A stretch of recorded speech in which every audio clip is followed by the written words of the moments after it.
श्रद्धा का अर्थ है तुम्हें अपने पर श्रद्धा नहीं, तो तुम किसी और का सहारा खोजते हो। तुम्हें अपने पर भरोसा नहीं, तो तुम किसी और का भरोसा खोजते हो। थोड़ा सोचो, लेकिन जिसे अपने पर श्रद्धा नहीं है उसे किसी और पर श्रद्धा हो कैसे सकेगी? जिसे अपने पर श्रद्धा नहीं है उसे अपनी श्रद्धा पर भी कैसे श्रद्धा हो सकेगी? जिसे अपने पर भरोसा नहीं है उसे अपने भरोसे पर कैसे भरोसा आएगा? धोखा होगा। दूसरे के भरोसे में तुम केवल आत्म अश्रद्धा को छिपा लोगे। दूसरे के पीछे चल के तुम चलने की जो कठिनाई थी उससे बच जाओगे। दूसरे का अनुकरण करके वो जो खोज की चुनौती थी उससे चूक जाओगे। अभियान है जोखिम से भरा, तुम जोखिम नहीं उठाना चाहते। तुम भोजन भी पचा पचाया चाहते हो, कोई चबा दे, कोई तुम्हारे मुंह में चबाया उगल दे, ताकि तुम्हें मुंह भी ना चलाना पड़े।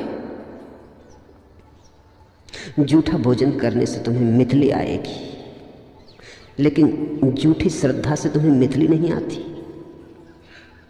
कोई दूसरा दे देता है और तुम मान लेते हो। इससे सिर्फ एक ही बात पता चलती कि मानने का तुम्हारे मन में कोई मूल्य ही नहीं।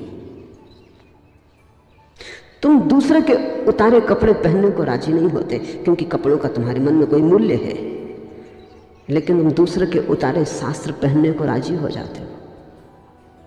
इससे एक ही बात पता चलती है कि तुम्हारे मन में कोई मूल्य ही नहीं।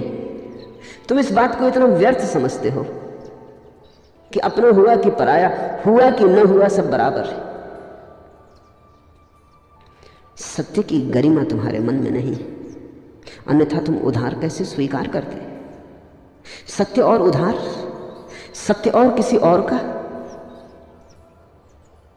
एक पंडित एक चम्हार की दुकान पर जूते सुधरवाने गया। जूते की हालत बड़ी बुरी थी, तो उस चम्हार ने कहा 2-4 दिन लगेंगे। तो पंडित ने कहा तो बड़ा मुश्किल होगा, 2-4 दिन मुझे बिना जूते के चलना पड़ेगा, जल्दी नहीं हो सकती, 2-4 घंटे में नहीं हो सकता। तो उस चम्हार ने कहा ऐसा करो, ये एक जोड़ी सुधरी पड़ी है, ये तुम 2-4 दिन पहन लो, फिर तुम्हारी ठीक हो जाए, ले जाना, ये वापस कर जाना। पंडित ने वो जोड़ी देखी, वो किसी की और की जोड़ी थी जो उसने सुधार कर रखी थी। उसने कहा सोच समझ से बात कर, मैं और किसी दूसरे के जूते उधार पहनूंगा, किसी के पहने हुए जूते? तूने मुझे समझा क्या है? वो चम्हार हंसने लगा। उसने कहा कि मैंने तो सोचा आप पंडित इतने उधार जूते पहने हुए, एक और हो जाएगा तो क्या हर्ज। जिसने आत्मा तक के वस्त्र उधार ले लिए वो पैरों में जूते डालने में दूसरे के परेशान हो रहा है। लेकिन पैरों का हमारे मन में मूल्य है, आत्मा का कोई मूल्य नहीं। बुद्ध कहते हैं जो श्रद्धा से रहित है। तुम किसे श्रद्धा कहते हो? तुम किसे विश्वास कहते हो? तुम अकेले घबराए हुए हो, तुम अकेले कप रहे हो, तुम किसी का सहारा पकड़ लेते हो। लेकिन कौन कब किसका सहारा हुआ है? इस संसार में स्वयं ही खोजना पड़ता है। वस्तुतः सत्य से भी ज्यादा मूल्यवान खोज है। जो खोजता है ठीक से, जिसकी खोज सम्यक है, उसको सत्य तो मिल ही जाता है, वो तो परिणाम है। लेकिन तुम खोज से बचना चाहते हो। तुम्हारी हालत उस छोटे बच्चे जैसी है जो गणित करता है और किताब उलट के पीछे लिखे उत्तर देख लेता है। इसको तुम श्रद्धा कहते हो। विधि नहीं करना चाहता, उधार उत्तर ले लेता है। लेकिन उधार उत्तर आ जाने से भी गणित हल नहीं होता। विधि तो जाननी ही पड़ेगी। ये उधार उत्तर व्यर्थ है, क्योंकि गणित का उपयोग यही था कि जब जीवन में प्रश्न तुम्हारे सामने खड़े हो तो तुम्हारे हाथ में विधि हो, ताकि तुम उत्तर खोज सको। अब ये उत्तर तुमने मुफ्त पा लिया, विधि से तुम चूक गए, गणित का अर्थ ही ना रहा। अब जीवन में जब भी कोई सवाल उठेगा, और जीवन में कोई किताब थोड़ी है जिसको उलट कर तुम पीछे लिखे उत्तर देख लोगे। स्कूल की किताबों में पीछे उत्तर लिखे होते, जिंदगी की किताब में तो कहीं पीछे कोई उत्तर नहीं, उत्तर खोजने होते। यहां उत्तर निर्मित करने होते, अपने खून से सींचने होते। यहां प्राणों को चुकाते हो तो उत्तर मिलते। एक बार अगर श्रद्धा की झूठ तुम्हें पकड़ गई, तुमने कहा हम क्या करेंगे जानकर, बुद्ध पुरुषों ने जान लिया, कृष्ण और क्राइस्ट ने जान लिया, हम तो सिर्फ मान लेते। तुम्हारी श्रद्धा जानना नहीं है, मानना है। और सत्य माना नहीं जा सकता, केवल जाना ही जा सकता है। सत्य इतना सस्ता नहीं कि तुम मान लो और मिल जाए, खोजना पड़ेगा। दुर्गम पथ है, लंबी यात्रा है, निश्चित कुछ भी नहीं। मिलेगा भी, ये भी कोई आश्वासन नहीं दे सकता। ज्यादा से ज्यादा कोई इतना ही कह सकता है कि मैं भी चला, मैं भी भटका, पहुंच गया। आशा करता हूं तुम भी चलोगे, भटकोगे, गिरोगे, उठोगे, पहुंच जाओगे। आशा हो सकती है, आश्वासन नहीं हो सकता। आशीर्वाद कोई दे सकता है, आश्वासन कोई भी नहीं दे सकता। शुभ कामना कोई कर सकता है कि प्रभु करे तुम पहुंच जाओ, लेकिन पहुंचने के लिए कोई गारंटी नहीं दे सकता है। सत्य कोई बाजार में बिकने वाली वस्तु नहीं, और सत्य का कोई नियत घर नहीं है। जहां मैंने उसे पाया वहां तुम उसे ना पाओगे, क्योंकि तुम हो, मैं हूं। तुम्हारी राह थोड़ी अलग होगी, तुम कहीं और से चलोगे क्योंकि तुम कहीं और खड़े हो। मैं जहां से चला था वहां से मैं चला था, तुम वहां से कभी भी ना चलोगे। तुम्हारा चलना तो वहीं से शुरू होगा जहां तुम खड़े हो, जहां तुमने अपने को पाया है। तुम्हारी राह मेरी राह कैसे होगी, मेरी राह तुम्हारी राह कैसी होगी? हाँ, तुम मुझसे कुछ सीख सकते हो, मानने से कुछ सारना होगा। तुम मेरे अनुभवों से कुछ सार ले सकते हो जो तुम्हें राह में चलने में सहयोगी हो जाएगा, लेकिन राह नहीं ले सकते।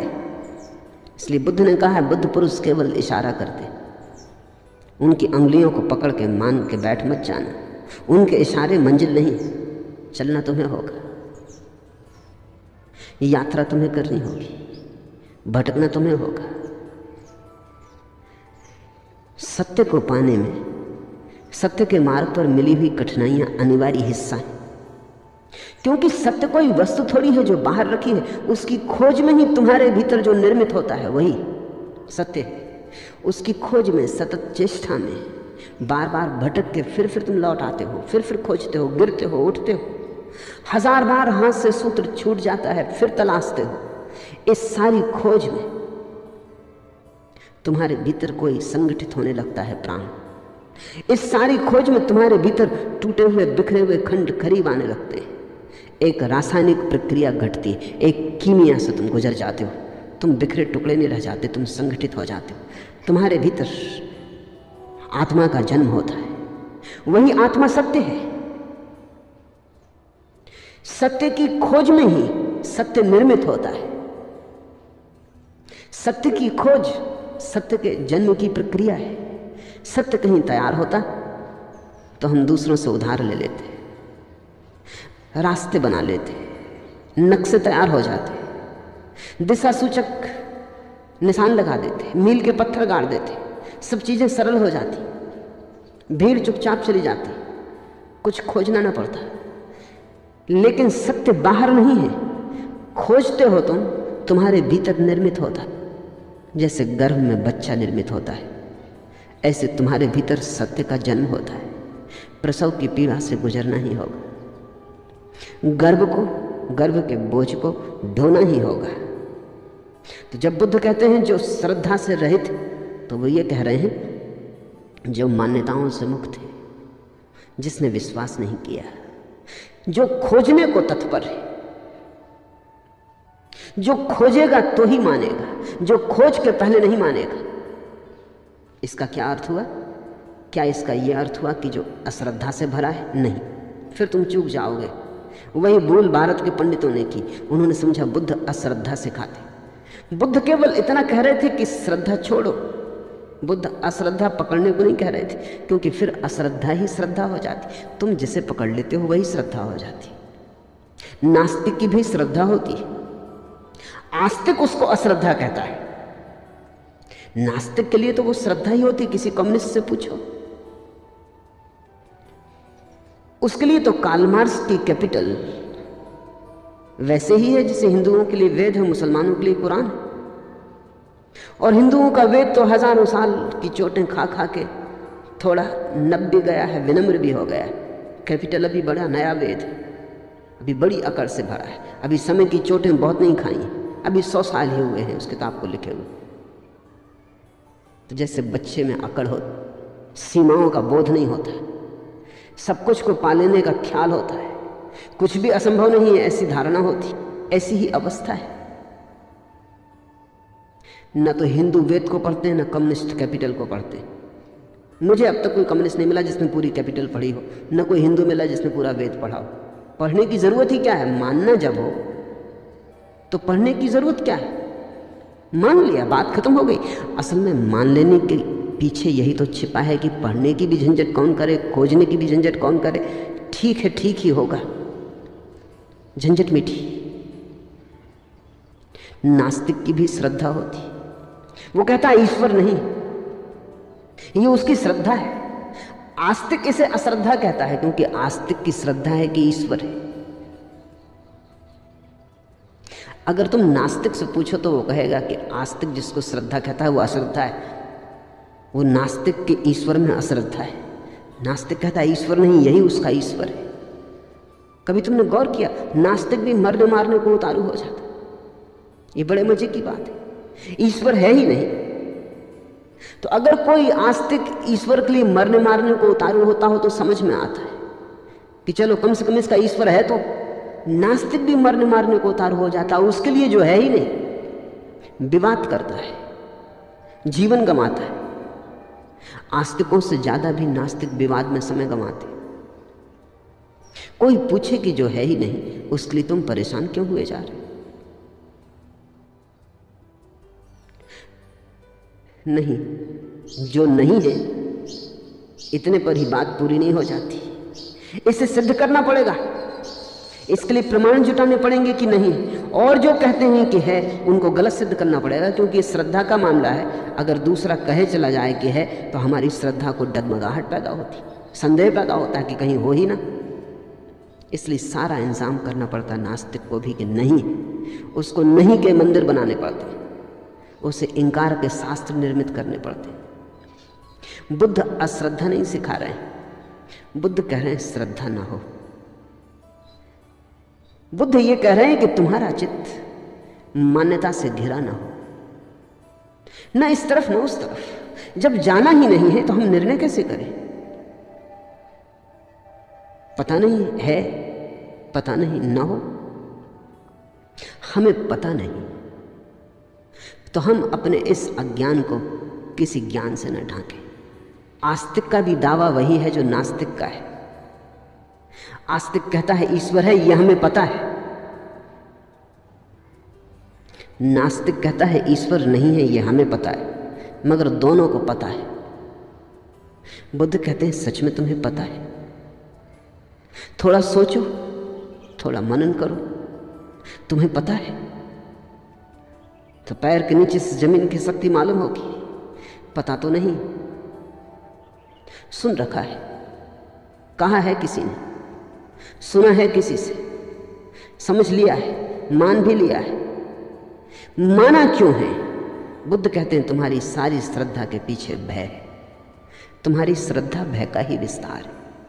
बिना ईश्वर को माने बड़ी कठिनाई है। हजार उलझने खड़ी हो जाती हैं जो हल नहीं होती। फिर किसने संसार बनाया? फिर किसने ये सब सृष्टि रची? प्रश्न ही प्रश्नों की कतारें खड़ी हो जाती, उत्तर नहीं मिलते, और बिना उत्तर के बेचैनी होने लगती है। ऐसा भी नहीं है कि श्रद्धा से उत्तर मिल जाते, लेकिन उत्तर का आभास मिल जाता है, उतने से ही आदमी राहत मान लेता है। न सही सत्य, सत्य का आभास ही से थोड़ा भरोसा आ जाता, थोड़ी सांत्वना हो जाती। नास्तिक की भी तकलीफ यही है। उसकी तकलीफ यही है कि ईश्वर को मानने से 1000 प्रश्न खड़े होते। दुनिया में 2 तरह के लोग मैंने देखे, एक है जिनको ईश्वर ना हो तो प्रश्न खड़े होते, और एक है कि जिनको ईश्वर हो तो प्रश्न खड़े होते। मगर दोनों की तकलीफ यह है कि ईश्वर के होने न होने से उन्हें प्रश्न खड़े होते, और कोई ना कोई उत्तर चाहिए। बिना उत्तर के सिर्फ प्रश्न में जीना बड़ा कष्ट है, बड़ा दूभर है। सिर्फ प्रश्न में जीना, समस्या में घिरे सब तरफ से, हाथ में कुछ भी सूत्र नहीं बन गई। आज किसी ने जरा सा उकसा दिया, अंगारा तो था ही भीतर, रोज रोज संभाला था, हो गए। राख भी जमी थी तो बस ऊपर जरा सी परत थी, किसी ने फूंक मार दी, परत झड़ गई, अंगारा बाहर आ गया, तुम क्रोध से भर गए। आज तुम क्रोध करोगे, कल के लिए फिर और तैयारी हो गई। ऐसे रोज रोज तुम अभ्यास बनाते जाओगे, संस्कार गहन होता जाएगा, और जितना संस्कार गहन हो जाएगा उतने ही तुम यंत्रवत हो जाओगे। कोई भी तुम्हारी बटन दबा दे तो क्रोध करवा दे, कोई भी तुम्हारी बटन दबा दे तो तुम प्रसन्न हो जाओ, कोई भी झुक के नमस्कार कर ले, तुम्हारी प्रशंसा कर दे तो तुम गदगद, कोई जरा गाली दे दे तो तुम जार जार। तुम यंत्रवत हो जाओगे, और बटने लोगों को पता हो जाती।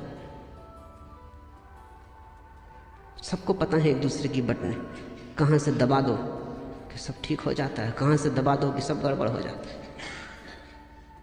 तुम मशीन हो क्या या मनुष्य हो? मनुष्य होने का इतना ही अर्थ है कि कोई तुम्हारी क्रोध की बटन दबाए चला जाए, लेकिन तुम कहते हो नहीं करना, तो बटन दबती रहती। वो आदमी थक जाता, लेकिन तुम क्रोध नहीं करते। तुम कहते हो मैं अपना मालिक हूं, जब करना चाहूंगा करूंगा, जब न करना चाहूंगा नहीं करूंगा। प्रतिक्रिया और क्रिया में यही फर्क है। प्रतिक्रिया में दूसरा मालिक है, तुम नहीं, और क्रिया में तुम मालिक हो, दूसरा नहीं। और बड़े मजे की बात है, प्रतिक्रिया बांधती है, क्रिया मुक्त करती है। जो अपने कर्म का मालिक है उसके कर्म का कोई संस्कार नहीं बनता, और जो अपने कर्म का मालिक नहीं है, जो प्रतिकर्म करता है, रिएक्ट होता है सिर्फ, उस आदमी के जीवन में बंधन बनते चले जाते, रोज रोज जाल मजबूत होता चला जाता है। आखिर में तुम पाते हो तुम तो बचे ही नहीं, आदतों का एक ढेर, मुर्दा ढेर, जिसमें से जीवन कभी का उड़ चुका। पक्षी तो जा चुका है जीवन का बहुत पहले, कटघरा छूट गया है, पिंजड़ा छूट गया है। जागो इसके पहले कि देर हो जाए, और आदतों से मुक्त होना शुरू करो। मैं तुमसे ये नहीं कह रहा कि बुरी आदतों से मुक्त हो जाओ और भली आदतें बना लो। तुम्हारे महात्मागण तुमसे यही कह रहे हैं, वो तुमसे कहते हैं बुरी आदतें छोड़ो, अच्छी बनाओ। मैं तुमसे कहता हूँ आदत छोड़ो। बुरी और अच्छी आदत से कोई फर्क नहीं पड़ता। लोहे का हो पिंजड़ा की सोने का क्या फर्क पड़ता है? एक आदमी को सिगरेट पीने की आदत है, सारी दुनिया बुरी कहती। दूसरे को माला फेरने की आदत है, सारी दुनिया अच्छा कहती। जो सिगरेट पीता है वो अगर न पिए तो मुसीबत मालूम होती, जो माला फेरता अगर न फेरने दो तो मुसीबत मालूम होती। दोनों गुलाम हैं। एक को उठते ही से सिगरेट चाहिए, दूसरे को उठते ही से माला चाहिए। माला वाले को माला न मिले तो माला की तलफ लगती, सिगरेट वाले को सिगरेट ना मिले तो सिगरेट की तलफ लगती। ऐसे बुनियाद में बहुत फासला नहीं है। सिगरेट भी एक तरह का माला फेरना है, धुआं भीतर ले गए बाहर ले गए, भीतर ले गए बाहर ले, मन के फिरा रहे हैं बाहर भीतर। धुएं की माला है, जरा सूक्ष्म है। कोई अपना कंकर पत्थर की फेर रहा है, जरा स्थूल है। असली सवाल आदत से मुक्त होने का है। मैं ये नहीं कह रहा हूं कि माला मत फेरो, मैं ये भी नहीं कह रहा हूं कि सिगरेट पियो, मैं ये कह रहा हूं कि तुम मालिक रहो। कोई आदत ऐसी ना हो जाए कि मालिक बन जाए। कोई आदत, मंदिर जाने की आदत भी मालिक ना हो जाए, ध्यान करने की आदत भी मालिक ना हो जाए। मालिक तुम ही रहो। मालकियत बचा के आदत का उपयोग कर लेना, यही साधना है। मालकियत खो दी और आदत सवार हो गई तो तुम यंत्रवत हो गए, तब तुम्हारा जीवन मूर्छित है। ऐसे लोग हैं जो मेरे पास आके कहते हैं कि अगर पूजा ना करें रोज तो बेचैनी लगती। वो सोचते हैं कि बड़ी धार्मिक घटना घट गई उनके जीवन। मैं उनसे पूछता हूँ पूजा करने से कुछ आनंद मिलता है? कहते हैं आनंद तो कुछ नहीं मिलता, लेकिन ना करें तो बेचैनी लगती। यही तो सिगरेट पीने वाला कहता है। वो कहता है कि उससे पूछो कुछ आनंद मिलता है? वो कहता है आनंद क्या रखा है, आनंद तो कुछ नहीं मिलता, कभी कभी खांसी जरूर आती, आनंद तो कुछ भी नहीं मिलता। लेकिन ना पियो तो बेचैनी मालूम होती। इसे तुम थोड़ा सोचो। इसी को मैं यंत्र हो जाना कहता हूं कि जिससे कुछ भी नहीं मिलता है, उससे भी न करने पर बेचैनी मालूम होती। उपलब्ध कुछ भी नहीं होता है, पाने को कुछ भी नहीं है, लेकिन छोड़ने में मुसीबत, क्योंकि आदत ने पकड़ा है। अब आदत इतना ही कर सकती है, करो तो कुछ ना मिले, ना करो तो कुछ खोता मालूम पड़े। अब ये बड़े मजे की बात है, जिस चीज को करने से कुछ नहीं मिलता उसको ना करने से खोएगा कैसे? कुछ खोता नहीं, सिर्फ पुरानी आदत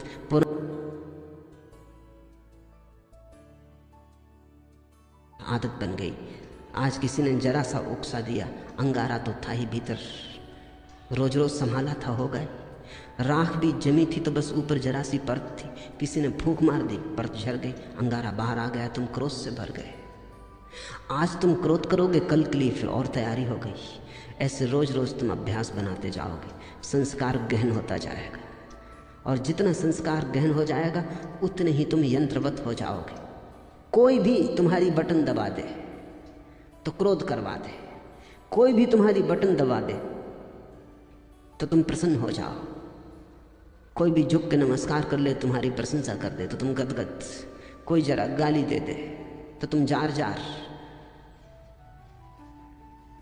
तुम यंत्रवत हो जाओगे। और बटने लोगों को पता हो जाती,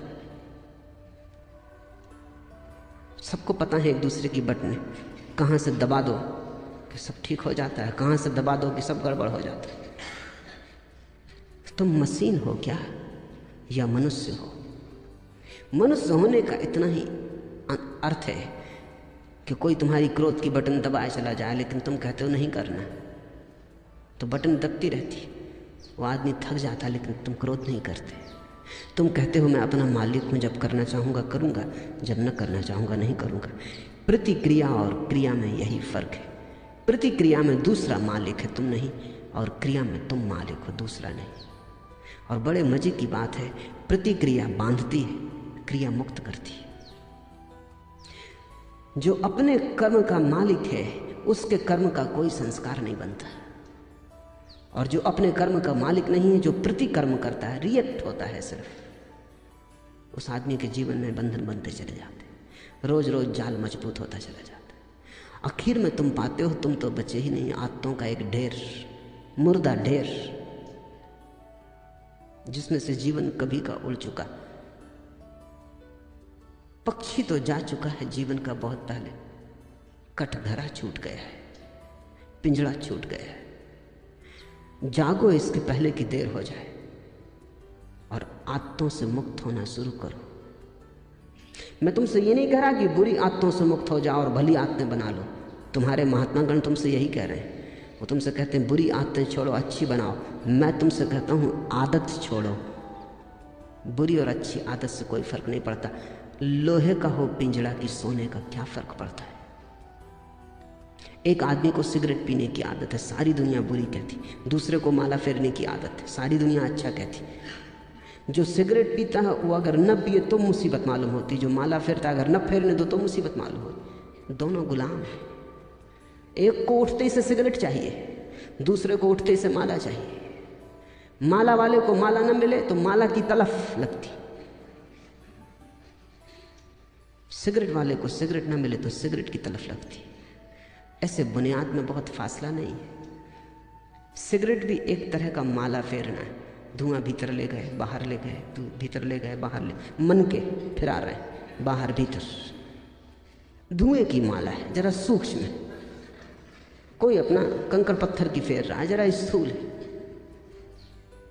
असली सवाल आदत से मुक्त होने का है, मैंने ये नहीं कह रहा हूँ कि माला मत फेरो, मैं ये भी नहीं कह रहा हूँ कि सिगरेट पियो, मैं ये कह रहा हूँ कि तुम मालिक रहो। कोई आदत ऐसी ना हो जाए कि मालिक बन जाए।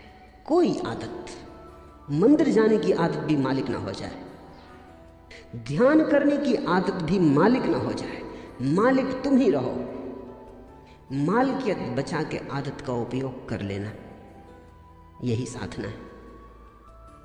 मालकियत खो दी और आदत सवार हो गई तो तुम यंत्रवत हो गए, तब तुम्हारा जीवन मूर्छित है। ऐसे लोग हैं जो मेरे पास आके कहते हैं कि अगर पूजा ना करें रोज तो बेचैनी लगती। वो सोचते हैं कि बड़ी धार्मिक घटना घट गई उनके जीवन। मैं उनसे पूछता हूँ पूजा करने से कुछ आनंद मिलता है? वो कहते हैं आनंद तो कुछ नहीं मिलता, लेकिन ना करें तो बेचैनी लगती। यही तो सिगरेट पीने वाला कहता है। वो कहता है कि उससे पूछो कुछ आनंद मिलता? वो कहते हैं आनंद क्या रखा है, आनंद तो कुछ नहीं मिलता, कभी कभी खांसी जरूर आती, आनंद तो कुछ भी नहीं मिलता। लेकिन ना पियो तो बेचैनी मालूम होती। इसे तुम थोड़ा सोचो। इसी को मैं यंत्र हो जाना कहता हूं कि जिससे कुछ भी नहीं मिलता है, उससे भी न करने पर बेचैनी मालूम होती। उपलब्ध कुछ भी नहीं होता है, पाने को कुछ भी नहीं है, लेकिन छोड़ने में मुसीबत, क्योंकि आदत ने पकड़ा है। अब आदत इतना ही कर सकती है, करो तो कुछ ना मिले, ना करो तो कुछ खोता मालूम पड़े। अब ये बड़े मजे की बात है, जिस चीज को करने से कुछ नहीं मिलता उसको ना करने से खोएगा कैसे? कुछ खोता नहीं, सिर्फ पुरानी आदत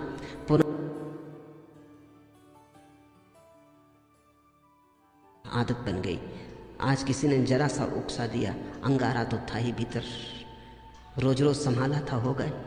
राख भी जमी थी तो बस ऊपर जरा सी परत थी, किसी ने फूंक मार दी, परत झड़ गई, अंगारा बाहर आ गया, तुम क्रोध से भर गए। आज तुम क्रोध करोगे, कल के लिए फिर और तैयारी हो गई। ऐसे रोज रोज तुम अभ्यास बनाते जाओगे, संस्कार गहन होता जाएगा, और जितना संस्कार गहन हो जाएगा उतने ही तुम यंत्रवत हो जाओगे। कोई भी तुम्हारी बटन दबा दे तो क्रोध करवा दे, कोई भी तुम्हारी बटन दबा दे तो तुम प्रसन्न हो जाओ, कोई भी झुक के नमस्कार कर ले, तुम्हारी प्रशंसा कर दे तो तुम गदगद, कोई जरा गाली दे दे तो तुम जार जार, तुम यंत्रवत हो जाओगे। और बटने लोगों को पता हो जाती, सबको पता है एक दूसरे की बटने, कहाँ से दबा दो कि सब ठीक हो जाता है, कहाँ से दबा दो कि सब गड़बड़ हो जाता है। तुम मशीन हो क्या या मनुष्य हो? मनुष्य होने का इतना ही अर्थ है कि कोई तुम्हारी क्रोध की बटन दबाए चला जाए, लेकिन तुम कहते हो नहीं करना, तो बटन दबती रहती, वो आदमी थक जाता, लेकिन तुम क्रोध नहीं करते। तुम कहते हो मैं अपना मालिक हूं, जब करना चाहूँगा करूँगा, जब न करना चाहूँगा नहीं करूँगा। प्रतिक्रिया और क्रिया में यही फर्क है। प्रतिक्रिया में दूसरा मालिक है, तुम नहीं, और क्रिया में तुम मालिक हो, दूसरा नहीं। और बड़े मजे की बात है, प्रतिक्रिया बांधती है, क्रिया मुक्त करती है। मनुष्य का जीवन देखने में बड़ा साधारण लगता है, लेकिन भीतर से यह बहुत जटिल है। हर मनुष्य दुख से घिरा हुआ है, कभी प्रेम में, कभी धन में, कभी परिवार में, कभी समाज में। ऐसा लगता है कि दुख मनुष्य की नियति है, लेकिन सच यह है कि दुख मनुष्य की नियति नहीं, उसकी अज्ञानता का परिणाम है। मनुष्य दुखी क्यों है? क्योंकि वह उस चीज के पीछे भागता है जो कभी उसकी नहीं हो सकती, और उस चीज को छोड़ देता है जो हमेशा से उसकी है। वह बाहर भागता है सुख खोजने, और भीतर बैठे आनंद को भूल जाता है। यह पहला कारण है दुख का, बाहरी खोज। मनुष्य का मन हमेशा किसी और जगह है। यदि आपके पास धन है तो आप नाम चाहते हैं, यदि नाम है तो शक्ति चाहिए, शक्ति मिली तो प्रेम चाहिए, प्रेम मिला तो और बड़ा प्रेम चाहिए। मन कभी संतुष्ट नहीं होता, और जब तक मन संतुष्ट नहीं तब तक दुख बना रहेगा। दुख का दूसरा कारण है तुलना। मनुष्य सदा दूसरों से अपनी तुलना करता है। कोई और बड़ा घर बना ले तो तुम्हें अपना घर छोटा लगने लगता है, कोई और सुंदर वस्त्र पहन ले तो तुम्हारे वस्त्र फीके पड़ जाते हैं। ये तुलना ही तुम्हें भीतर से खोखला कर देती है। ध्यान रखना, तुलना करने वाला मन कभी आनंद को नहीं जान सकता। तीसरा कारण है अहंकार। मनुष्य सोचता है मैं विशेष हूं, मैं अद्वितीय हूं। यह अहंकार उसे हमेशा चोटिल करता है, क्योंकि दुनिया तुम्हारे हिसाब से नहीं चलती। हर जगह तुम्हारा टकराव होता है और यह टकराव ही दुख बन जाता है। अगर तुम अहंकार छोड़ सको तो दुख का बोझ आधा हो जाएगा। चौथा कारण है अस्वीकार। मनुष्य जीवन को जैसा है वैसा स्वीकार नहीं करता। वह हमेशा बदलना चाहता है, कभी परिस्थिति को, कभी लोगों को, कभी खुद को भी। लेकिन जीवन को बदलने की यह जिद ही पीड़ा पैदा करती है। जीवन को स्वीकार कर लो, वही शांति का द्वार है। पांचवा कारण है भूत और भविष्य में जीना। मनुष्य कभी वर्तमान में नहीं होता। वह या तो अतीत को याद करके दुखी है या भविष्य की चिंता करके परेशान। यही तो मूर्खता है। न अतीत लौटेगा न भविष्य निश्चित है। जीवन तो केवल अभी है, इस क्षण में। लेकिन मनुष्य इस क्षण को खो देता है और इसी खोने से उसका दुख जन्म लेता है। छठा कारण है मोह और आसक्ति। तुम जिनसे प्रेम करते हो उनसे भी बंध जाते हो। प्रेम का अर्थ स्वतंत्रता होना चाहिए, लेकिन मनुष्य उसे बंधन बना लेता है और हर बंधन दुख देता है। तुम जितना पकड़ोगे उतना खोओगे, क्योंकि पकड़ने का स्वभाव ही खोने की ओर ले जाता है। सातवां कारण है अज्ञानता। मनुष्य यह नहीं जानता कि उसका वास्तविक स्वरूप क्या है। वह शरीर को ही सब कुछ मान लेता है, वह मन को ही सब कुछ समझ लेता है। लेकिन शरीर नश्वर है, मन स्थिर है। जब तक तुम भीतर की आत्मा को नहीं पहचानते, तब तक दुख तुम्हारे साथ ही बने रहेंगे। तो प्रियजनों, दुख का मूल कारण बाहर नहीं है, न समाज में, न राजनीति में, न परिस्थितियों में। दुख का मूल कारण तुम्हारे भीतर है, तुम्हारी खोज में, तुम्हारी तुलना में, तुम्हारे अहंकार में, तुम्हारे अस्वीकार में। दुख से मुक्ति कैसे संभव है? पहला उपाय है सजगता। जागो और देखो कि तुम्हारा मन कैसे काम करता है। जब भी दुख आए उसकी जड़ तक जाओ। तुम पाओगे कि दुख किसी और ने नहीं दिया, तुमने खुद पैदा किया है। दूसरा उपाय है स्वीकृति।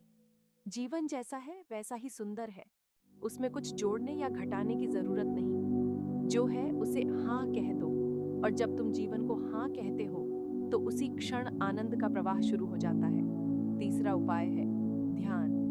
ध्यान ही वह चाबी है जिससे दुख का द्वार बंद होता है और आनंद का द्वार खुलता है। ध्यान में मन शांत हो जाता है, अहंकार गल जाता है, तुलना समाप्त हो जाती है। ध्यान में तुम वर्तमान में टिकते हो और वर्तमान ही आनंद है। चौथा उपाय है प्रेम, लेकिन ऐसा प्रेम जो स्वामित्व न बन जाए, ऐसा प्रेम जो स्वतंत्रता दे न कि कैद करे। प्रेम करो मगर पकड़ो मत, तब प्रेम आनंद बन जाएगा, दुख नहीं। पांचवा उपाय है आत्मज्ञान। अपने भीतर झांको और पहचानो कि तुम शरीर नहीं, मन नहीं, तुम चेतना हो। जब यह अनुभूति आती है तो सारा दुख मिट जाता है, क्योंकि दुख केवल उस पर असर करता है जो अस्थायी है। चेतना शाश्वत है, उस पर कोई दुख नहीं। प्रियजनों, मनुष्य का दुख बाहर से नहीं, भीतर से पैदा होता है, और उसका समाधान भी भीतर ही है। जो बाहर खोजेगा वह दुखी रहेगा, जो भीतर उतरेगा वह आनंद पाएगा। याद रखना, दुख मनुष्य का स्वभाव नहीं, दुख मनुष्य की आदत है, और आदत बदली जा सकती है यदि तुम सजग हो जाओ।